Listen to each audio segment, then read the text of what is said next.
오늘 말씀은 히브리서 1장 1절에서 3절입니다. 히브리서 1장 1절에서 3절 같이 한 목소리 읽습니다. 시작.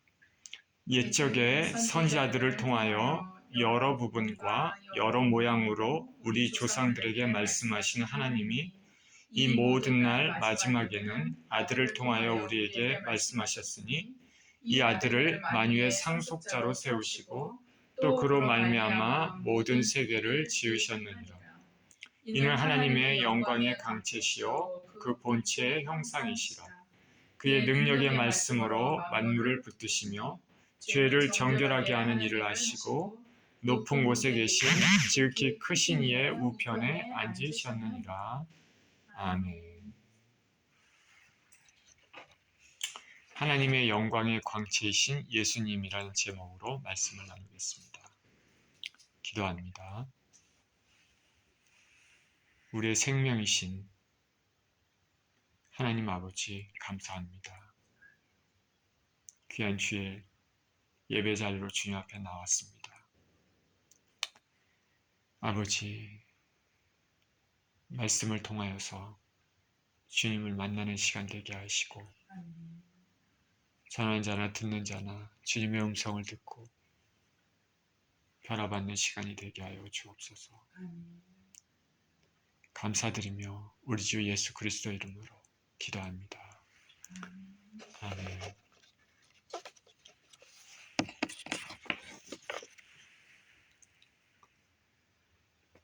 사도 요한은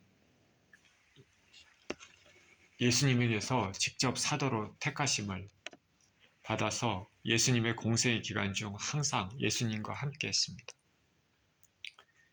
그는 예수님을 마음 깊이 사랑하고 예수님도 특별히 사도 요한을 사랑으로 대해주시고 그래서 사도 요한은 예수님과 언제나 가까이서 있었습니다. 마지막 6월절 만찬에서도 요한은 예수님의 품에 기대어서 있었을 만큼 예수님과 가까이 있었습니다. 그 요한은 요한 1서에서 이렇게 시작을 합니다. 태초부터 있었던 생명의 말씀에 관해는 우리가 듣고 눈으로 보고 주목하고 우리 손으로 만진 바 되었다 말씀하고 있습니다. 요한은 태초부터 계시니 그 하나님을 직접 눈으로 보고 듣고 주목하고 손으로 만지고 아주 가까이서 그 하나님을 체험했습니다. 제자들은 사도 요한뿐 아니라 제자들은 주님의 음성을 듣고 그를 보고 그와 함께 대화하며 살았습니다. 주님은 한 인간으로서 하나님이시지만 한 인간으로서 제자들과 함께 계셨습니다. 당시 제자들의 눈에는 예수님은 인간의 모습을 가진 선생이었습니다. 요한은 가장 가까이서 그것을 지켜보며 체험했습니다. 그렇게 함께 하다가 예수님께서 십자가를 지시고 죽으신 후에 3일 만에 부활하시고 승천하셨습니다. 그리고 오랜 시간이 흘렀습니다. 이제 요한도 나이가 많이 들었습니다. 그 사이 동료 사도들은 복음을 전하다 모두 다 순교했습니다. 이제 예수님께서 직접 택하신 사도 중에 요한만 남았습니다. 요한도 순교를 당할 뻔했지만 하나님께서 요한은 순교를 당하지 못하도록 지키셨습니다. 요한계시록을 써야 되기 때문에 그런 것이죠. 사도 요한은 그 말년에 로마 당국으로부터 체포가 돼서 반모섬에 유배되어 있었습니다. 그런데 주의 날에 나팔 소리 같은 큰 음성을 들었습니다. 나팔 소리 같은 큰 음성이 요한 뒤에서 들려왔습니다.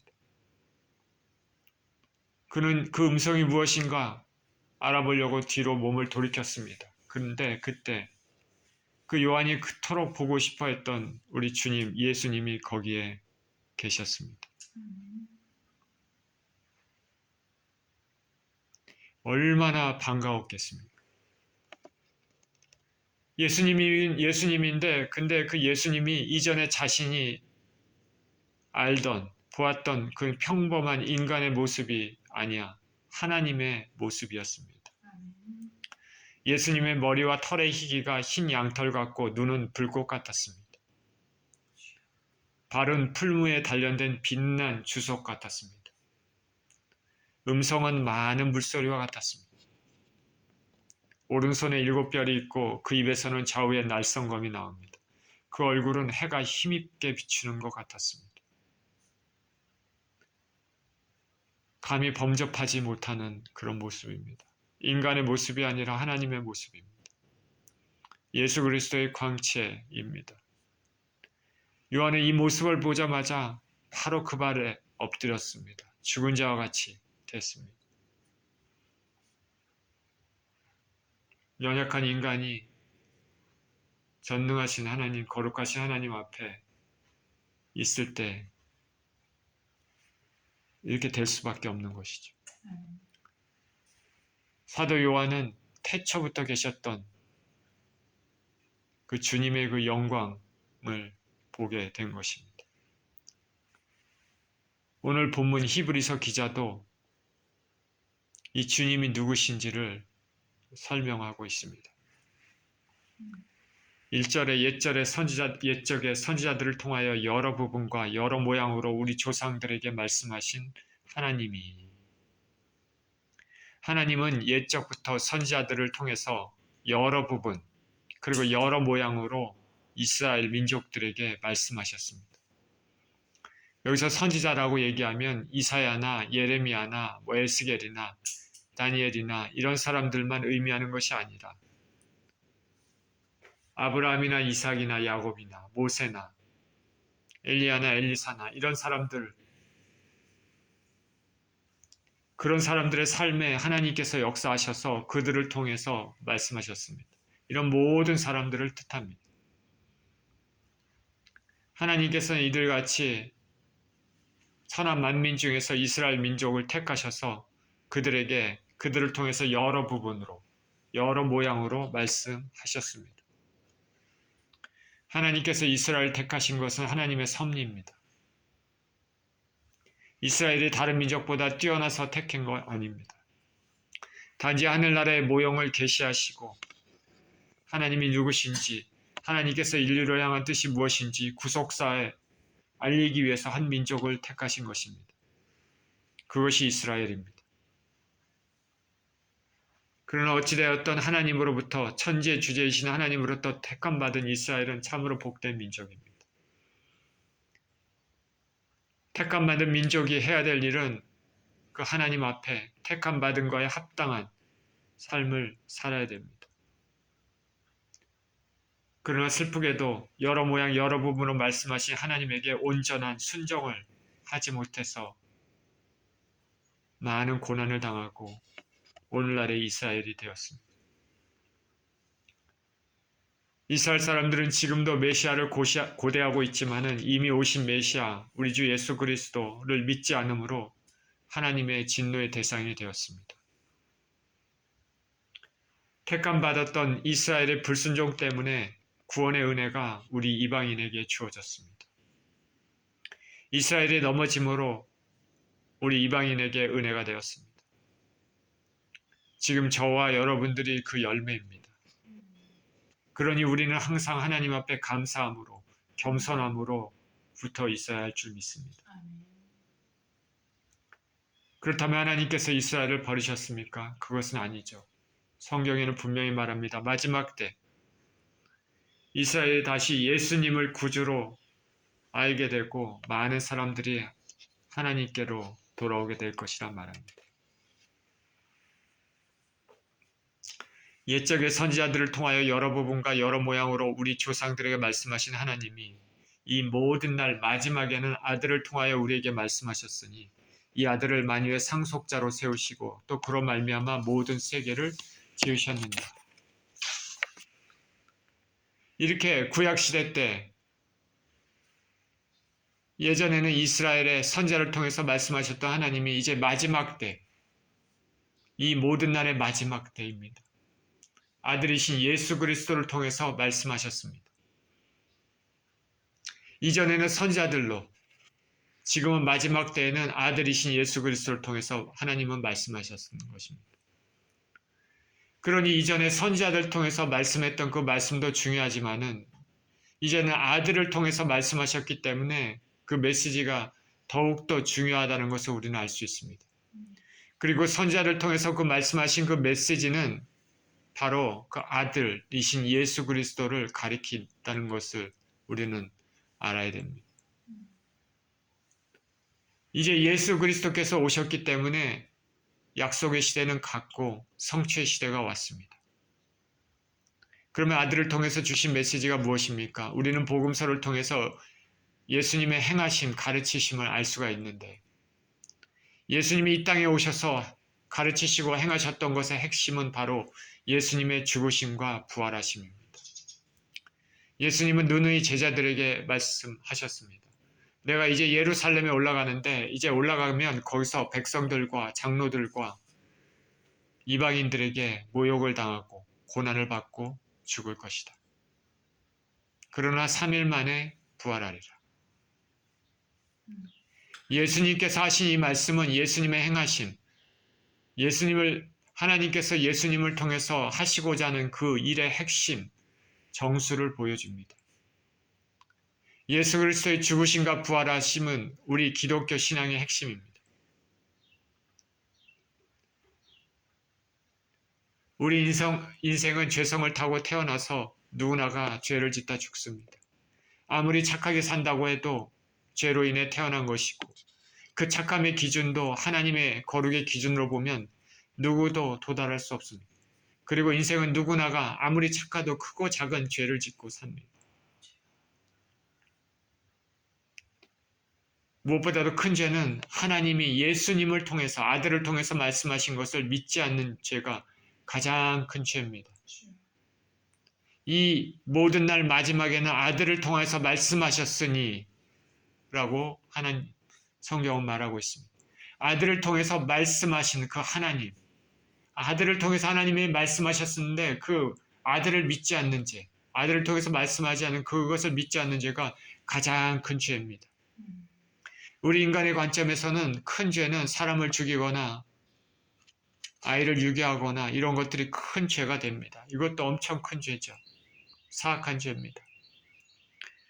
그러나 하나님의 눈에서 가장 큰 죄는, 근본적인 죄는 하나님의 뜻을 믿지 않고 거부하는 죄입니다. 다시 말해서 예수 그리스도를 믿지 않는 죄가 가장 큰 죄입니다. 더 넓게 보면 우상을 숭배하는 죄죠. 예수님 믿지 않는 것이 우상 숭배하는 것이죠. 가장 큰 죄입니다. 지금 세상에 착하게 살고 있다고 하는 사람들, 법 없이 살고 있다고 하는 사람들이 있을지라도 예수님을 믿지 않으면 가장 큰 죄입니다. 왜냐하면 천재 주재이시고 모든 것을 창조하신 하나님의 뜻은 그 아들 예수 그리스도를 통해서 나타나는데 그 아들을 보내신 이 마지막 때 메시지를 믿지 않고 받아들이지 않기 때문에 가장 큰 죄가 되는 것이죠. 구약의 이스라엘 민족이 광야에서 불순종으로 출애굽 세대들이 모두 소멸했는데 이제 이 마지막 때에는 예수님을 보내서 믿고 구원을 얻으라는 하나님의 메시지, 하나님의 선물을 거부한다면 그 결과가 어떻게 되겠습니까? 저 여러분들은 어떠한 일이 있어도 예수님을 꼭 붙잡고 이 땅을 살아가야 됩니다. 끝까지 긴장을 놓지 말고 천국문을 통과할 때까지 침노하는 자의 자세처럼 힘쓰고 애쓰며 좁은 길을 걸어가는 인생이어야 됩니다. 이렇게 하나님께서는 예수님을 통해서 이 마지막 때 말씀하셨는데 그 예수님을 만유의 상속자로 세우셨다고 말씀하십니다. 우리 주 예수 그리스도께서는 만유를 이을 자입니다. 이을 분이십니다. 이 세계가, 온 세계가 다 주님의 것입니다. 보이는 것, 보이지 않는 것, 하늘과 땅의 모든 것들이 다 주님의 것입니다. 주님은 만유의 으뜸이 되십니다. 시편 2편 7절 8절은 이렇게 얘기합니다. 내가 여호와의 명령을 전하노라. 여호와께서 내게 이르시되 너는 내 아들이라. 오늘 내가 너를 낳았도다. 내게 구하라. 내가 이방 나라를 내 유업으로 주리니 내 소유가 땅끝까지 이르리로다. 골로새서 1장 18절에도 그는 몸인 교회의 머리시라. 그가 근반이시요 죽은 자들 가운데서 먼저 나신 이시니 이는 친히 만물의 으뜸이 되려 하시며. 만유의 후사가 되신 주님, 그리고 으뜸이 되시기 때문에 우리 주 예수 그리스도께서는 만유를 통치하시는 주권을 가지고 계십니다. 예수님께서는 친히 심판하시는 권세를 아버지 하나님께 받으셨습니다. 우리 인생은 언젠가는 우리가 다 산자와 죽은 자를 심판하실 주님 앞에 서게 됩니다. 주님은 그 산자와 죽은 자들에게 신이 영벌과 영생을 심판하실 것입니다. 우리는 만왕의 왕, 만유의 주신 주님께 부복하면서 그 말씀에 순종하며 살아야 될 것입니다. 우리 주님을 믿는 자들에게는 영생이 주어집니다. 요한복음 5장 26절 27절에 아버지께서 자기 속에 생명이 있음 같이 아들에게도 생명을 주어 그 속에 있게 하셨고 또 인자됨으로 말미암아 심판하는 권한을 주셨느니라. 또 오늘 본문에 하나님은 예수님으로 말미암아 모든 세계를 지으셨다 말씀하고 있습니다. 또 그로 말미암아 모든 세계를 지으셨느니라. 예수님으로 말미암아 모든 세계를 지었습니다.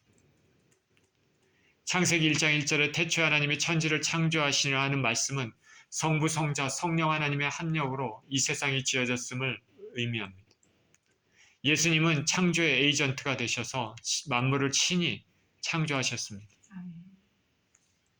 골로새서 1장 16절에 만물이 그에게서 창조되되 하늘과 땅에서 보이는 것들과 보이지 않는 것들과 혹은 왕권이나 주권들이나 통치자들이나 권세자들이나 만물이 다 그로 말미암고 그를 위하여 창조되었다고 말하고 있습니다. 이 골로새서에 보면 그에게 창조되되 만물이 그에게 창조되되 할 때 영어 성경은 by 힘입니다. 다시 말해서 예수님에 의해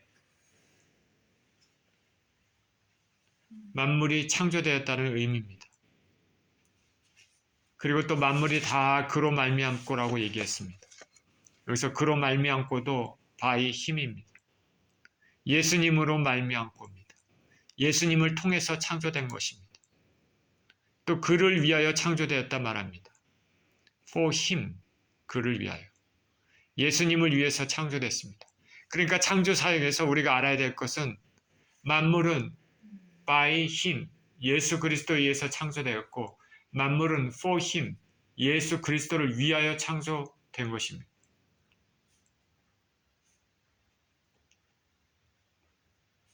예수님을 위해서입니다. 저와 여러분도 예수님을 위해서 창조됐습니다. 창조된 인생은 만드신 분의 뜻에 따라 살아야 됩니다. 이 세상의 모든 것들은 만들어진 목적이 있습니다. 만약 우리가 서랍을 만들었다면 서랍은 무엇을 담기 위해서 만든 것입니다. 연필을 만들었다면 연필은 글을 쓰기 위해서 만들었습니다. 우리 인생은 예수님을 위해서 만들어졌습니다. 예수님을 높이고 영광 돌리는 삶을 살아야 합니다. 목적에 맞는 삶을 살아야 됩니다. 우리 각자가 주어진 인생에서 예수님 없이 우리 멋대로 산다. 이렇게 사는 사람은 하나님을 인정하지 않는 사람이죠. 이 땅의 것만 인정하는 육신의 삶입니다. 미련한 삶입니다. 그렇게 살다가 이 땅을 떠나면 큰 낭패를 당하게 됩니다. 주님이 그때 너는 저 세상에 있을 때 무엇을 위해서 살았냐 물으신다면 어떻게 대답을 하겠습니까? 성경은 하나님 아버지께서 구원 얻는 자들을 예수님께 주셨다고 말씀하고 있습니다. 아버지께서 주시지 않으시면 아무라도 내게로 나올 수 없느니라.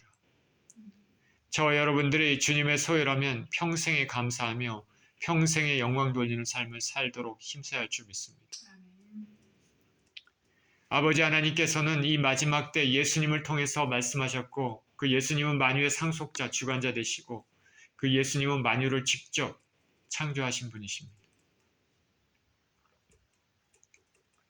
3절입니다. 이는 하나님의 영광의 광채시요 그 본체의 형상이시라.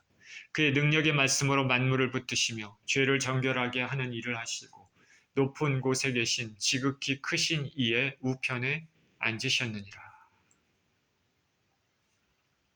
이는 하나님의 영광의 광채시요 본체의 형상이시라. 우리 주님 예수 그리스도께서는 하나님의 영광의 광채시고 본체의 형상입니다. 영어 성경 보니까 The Son is the radiance of God's glory and the exact representation of His being 이라 말했습니다. 다시 말해 예수님께서는 바로 하나님이심을 나타냅니다. 예수님의 신성을 보여주는 것이죠. 영광의 광채시요 본체 형상이시라 할 때 이 형상의 헬라어 카라크테르는 색이다, inscribe, 새겨놓는 거 있죠. 도장 새기듯이. 문자적으로 표식이나 인장 혹은 도장 혹은 같은 모양의 복제를 의미합니다. 이것은 본체의 본질, 즉 하나님의 본질이 예수님 안에 그대로 있어서 예수님을 볼 때 성부 하나님을 보는 것과 같음을 의미합니다. 예수님은 본질상, 에센스상 하나님 아버지와 똑같습니다. 유대인들은 예수님을 하나님 아버지로 믿지 않습니다. 이슬람에서도 예수님을 하나님으로 믿지 않습니다. 심지어 여호와의 증인에서도 예수님을 구원자로는 믿지만 하나님으로 믿지 않습니다. 이슬람에서도 마찬가지입니다. 성경에 의하면 이 모든 것이 틀렸습니다. 성경은 분명히 말합니다. 우리가 믿는 믿음의 핵심은 예수님은 하나님이시다 말하는 것이죠. 여기 radiance of God's glory and exact representation of His being 이라고 명확하게 말씀하지 않습니까? 우리는 하나님을 직접적으로 볼 수 없습니다. 우리 죄된 인생이 하나님을 본다는 것은 죽음을 의미하고 있기 때문입니다. 때 묻은 인생, 거룩하지 못한 인생이 완벽히 거룩한 주님을 볼 수 없는 것이죠. 그러나 하나님이신 예수님께서 자신을 하나씩 낮추셔서 우리 인간의 모습으로 마지막 때 우리에게 오신 것입니다. 우리가 볼 수 없고 만질 수 없었던 그 하나님께서 이제 우리가 볼 수 있고 만질 수 있는 인간의 모습으로 이 땅에 오신 것입니다. 그 말로만 듣던 하나님의 실체, 직접 만지고 느끼게 된 것이죠. 그래서 예수님을 본 것은 하나님을 본 것과 동일하다 할 수 있습니다. 요한복음 14장에서 예수님께서 나는 이제 아버지께로 갈 것이다. 그러니까 도마가 예수님께 아버지를 보여달라고 말합니다. 예수님께서는 도마야, 나를 본 것이 아버지를 본 것이오늘 어찌 아버지를 보여달라고 하느냐라고 말씀하셨습니다. 예수님을 본 것이 하나님을 본 것입니다. 이렇게 하나님 아버지께서는 아들이신 예수님을 보내셔서 이 마지막 때 당신의 뜻을 계시하셨습니다. 이 뜻은 찬송 가사에 있는 것처럼 기쁜 소리 들리니 예수 구원하신다입니다. 구원의 기쁜 소식이 온 세상에 울려 퍼졌습니다. 지금은 복음이 거의 온 세상에 전파된 시기입니다. 일부를 제외하고는 많은 사람들이 예수님에 대해 들었습니다. 미국이나 한국에서 본다면 사실 우리 주위에 예수님에 대해서 듣지 못한 사람이 거의 없습니다. 이제 공은 듣는 사람에게 넘어갔습니다. 그들의 결단만 있을 뿐입니다. 믿고 회개해서 영생을 선물로 얻든지 믿지 않고 죄 가운데 계속 살면서 영벌의 심판을 기다릴지입니다. 저와 여러분은 이 세상에서 가장 중요한 것이 예수님을 믿고 영생을 얻는 것임을 알고 이를 위해 힘써야 될 것입니다. 어떤 장로님은 천국과 지옥 체험을 했습니다.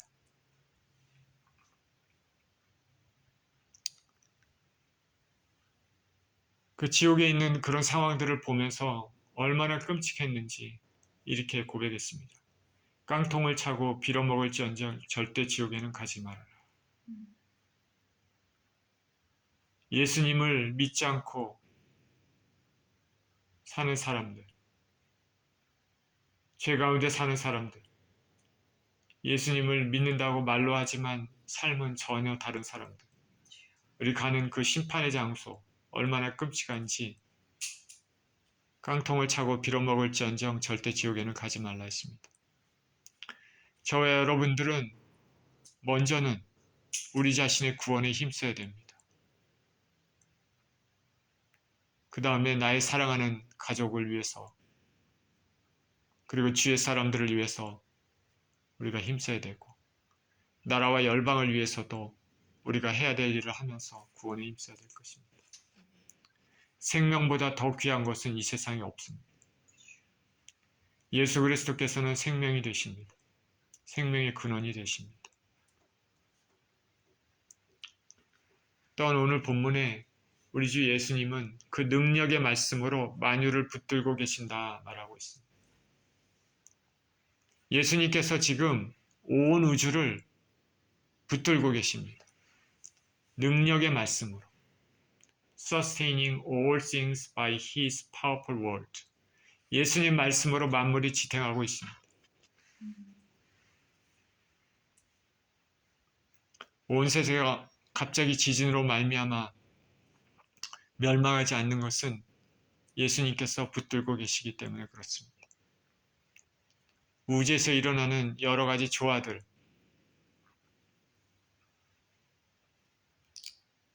운석이 갑자기 지구에 들이닥쳐서 지구가 멸망할 수도 있습니다. 그러나 그렇게 하지 못하도록 주님께서 모든 걸 붙들고 계십니다. 주님은 지금도 일하시고 계십니다. 이사야서 48장 12절 13절에 이렇게 말합니다. 야곱아 내가 부른 이스라엘아 내게 들으라. 나는 그니 나는 처음이요 또 마지막이라. 과연 내 손이 땅의 기초를 정하였고 내 오른손이 하늘을 폈나니 내가 그들을 부르면 그것들이 일제히 서느니라. 하나님의 말씀이죠. 예수님은 만물을 운행하시고 만물의 조화를 주관하십니다. 계절이 바뀌고 하는 모든 것들, 우주에 새로 별이 생기고 소멸하는 것들, 우주가 팽창하는 모든 것들, 그리고 인간사의 모든 것들, 나라의 흥망성쇠 모든 것들, 저와 여러분 개인에게 일어나는 모든 것들을 주관하고 계십니다. 만물의 통치자가 되신 예수님 생각하면은 우리가 우리의 삶을 예수님께 맡기는 것이 얼마나 지혜로운 인생임을 알게 됩니다. 우리 인생을 내 마음대로 산다는 것, 예수님 없이 산다는 것 참으로 위험하기 짝이 없습니다. 저와 여러분은 우리의 삶을 예수님께 맡기는 삶이 되시기를 축원드립니다. 기도하면서 예수님의 의지, 예수님을 의지하고 예수님의 뜻을 알고 그것에 순종하며 사는 그런 인생이어야 됩니다. 그것이 이 땅에서의 삶에도 성공할 뿐 아니라 저 영원한 삶에도 성공하는 것이죠. 예수님은 모든 것을 주관하십니다. 저와 여러분이 택하심을 입은 존재라면 지금도 예수님께서는 우리들을 당신의 뜻대로 아름답게 하시기 위해서 우리들을 빚고 계십니다. 우리 삶의 기쁨과 슬픔, 고통과 즐거움, 일어나는 모든 일들을 사용하셔서 당신의 원하시는 모습대로 하늘나라 성품으로 백성의 성품으로 자라나게 하기 위해 빚고 계신 것입니다. 토기장이의 손에 토기가 놓여져 있어서 토기장이가 원하는 대로 그것을 만드는 것 같이 우리가 주님의 뜻대로 그대로 순종만 하면 주님이 원하시는 대로 우리는 빚어집니다. 저와 여러분은 순종의 삶이 되어야 될 줄 믿습니다. 또 예수님은 죄를 정결하게 하는 일을 하신다 말씀합니다. 우리 구원을 위해 힘쓰시는 예수님은 우리가 구원받기 위해 우리 죄를 씻기기 위해 손수 우리 죄를 지시고 십자가에서 피 흘리시고 죽으셨습니다. 죄의 삭은 사망이라 했습니다. 피 흘림이 없이는 죄사함이 없다 했습니다. 예수님의 죽으심, 십자가에 흘리신 보혈의 피는 우리 죄를 속하기 위한 것입니다. 구속의 은혜의 길을 활짝 여신 것이죠. 지금도 예수님께서 흘리신 그 보혈의 피는 아무 인생이라도 진정으로 회개하는 자에게 임해서 그 죄를 깨끗하게 씻기고 있습니다. 예수님은 지금도 살아계셔서 예수님께 나오는 자, 진정으로 회개하는 자들의 죄를 당신의 피로 씻기시고 계십니다. 우리 죄를 씻으시는 우리 주 예수 그리스도를 찬양합니다. 이사야서 1장 18절에 여호와께서 말씀하시되 오라 우리가 서로 변론하자. 너희 죄가 지원 같을지라도 눈과 같이 희어질 것이요 진홍같이 붉을지라도 양털같이 희게 되리라.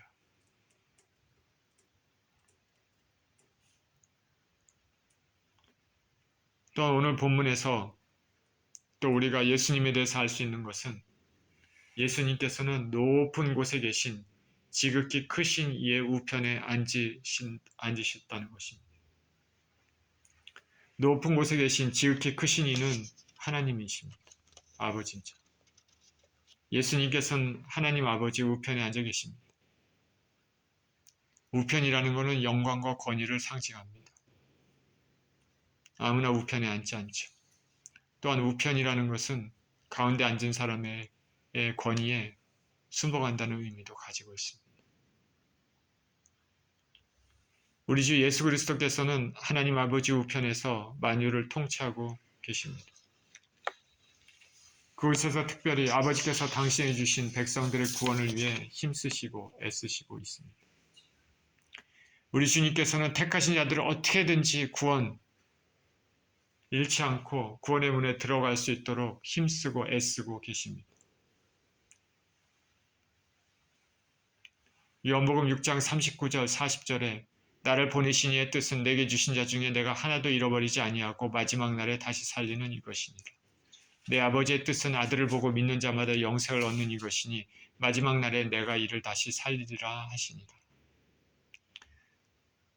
우리 주 예수 그리스도께서는 어떻게든지 저와 여러분 택함받는 사람들이라면 반드시 영생을 얻도록 힘쓰시고 애쓰시고 계십니다.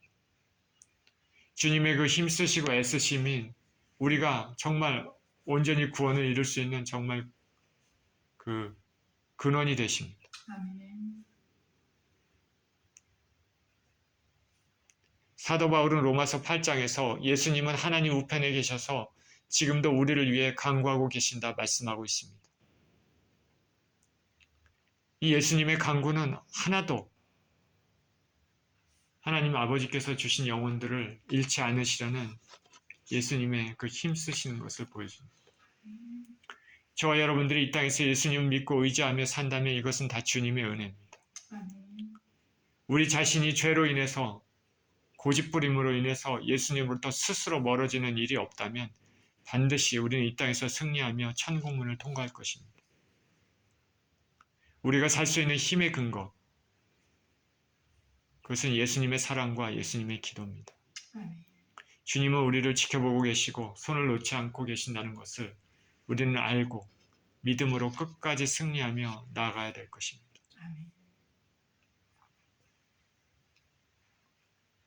오늘 본문에서 예수님이 누구시고 예수님이 행하시는 일이 무엇인지 살펴봤습니다. 예수님은 이 마지막 때 아버지 하나님으로부터 보내심을 받았습니다. 예수님은 바로 아버지와 본질상 동등한 하나님이시며 말씀으로 온 우주를 붙들고 계십니다. 이 영광의 예수님은 우리를 사랑하셔서 손수 이 땅에 우리 인간의 모습을 입으셔서 십자가에 죽으심으로 우리의 죄를 속하셨습니다. 그리고 우리의 영생을 위해서 지금도 하나님 우편에서 기도하시고 우리를 위해 힘쓰시고 계십니다. 창조주이신 분이 피조물들의 구원을 위해서 피조물들을 사랑하셔서 구원을 주시기 위해 죽으시고 기도하시는 모습은 우리가 믿는 하나님이 어떠한 분이라는 것을 다시금 생각하게 해줍니다. 이러한 사랑의 하나님의 은혜를 받은 저와 여러분들은 그 하나님의 뜻대로 이 땅을 살아드림으로써 하나님을 기쁘시게 하는 삶을 살아야 될 것입니다. 주님은 지금도 우리를 사랑하시고 지키시고 계십니다. 하나님을 기쁘시게 하는 저와 여러분 모두 되시기를 예수 그리스도 이름으로 축원드립니다. 기도합니다. 우리 하나님 아버지 감사합니다. 우리 주 예수 그리스도에게 감사와 영광과 찬양을 돌립니다. 지금도 우리의 구원을 위해서 힘쓰시고 애쓰시며 중보하시고 우리의 죄를 씻기시며 영원한 천국을 주시기 위해 일하시는 우리 주님을 찬양합니다. 하나님 아버지, 은혜를 받은 자의 합당한 삶을 살며 끝까지 주님을 붙잡고 승리하는 삶을 살게 하여 주시옵소서. 감사드리며 우리 주 예수 그리스도 이름으로 기도합니다. 아멘.